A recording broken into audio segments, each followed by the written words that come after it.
ওসমান হাদি শুধুমাত্র একজন ব্যক্তি না। অতএব ওসমান হাদির উপর আর আজকে যারা আক্রমণ করেছে, যে রাজনৈতিক দুর্বৃত্তপনা, নব্য ফ্যাসিবাদী শক্তি, ডিপ স্টেটের একটা অংশ এবং দিল্লির আধিপত্যবাদ, এই সবগুলো সামগ্রিক শক্তি মিলে বাংলাদেশের স্বাধীনতার পক্ষের, আজাদির পক্ষের শক্তিগুলোকে দুর্বল করতে চাচ্ছে। হত্যা, খুন এবং পরিকল্পিতভাবে সন্ত্রাসের মাধ্যমে একটা অরাজকতা তৈরি করতে চাচ্ছে। আমরা সারা বাংলাদেশকে বলছি, বাংলাদেশ 5ই আগস্টের আগের বাংলাদেশে আর ফিরবে না। গণ অভ্যুত্থানের এই বাংলাদেশ টিকে থাকবে। আমার আজাদি, আমার স্বাধীনতা, আমার সার্বভৌমত্ব আর বিক্রি হবে না।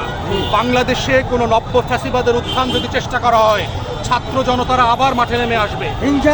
বাংলাদেশের সকল গোলামদেরকে বলছি, যারা ডিপ স্টেটে আছেন, প্রশাসনে আছেন, রাজনৈতিক দুর্বৃত্তপনার মধ্যে আছেন, বাংলাদেশে আমাকে, হাদিকে, হাসনাতকে, কয়েকজনকে খুন করে আজাদির লড়াই বন্ধ করা যাবে না।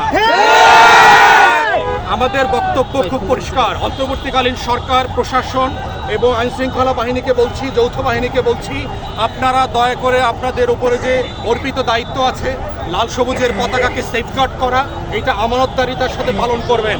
কোনো ক্রিমিনালের কাছে আপনার সত্তা, আপনার আমানত বিক্রি করে দেবেন না। আপনার আমানত বিক্রি করলে মনে করবেন আপনি কিন্তু শুধু আপনাকে না, আপনার সত্তাকে না, আপনার ছেলে মেয়ে পরিবারকে পর্যন্ত শত্রুর কাছে বিক্রি করে দিচ্ছেন।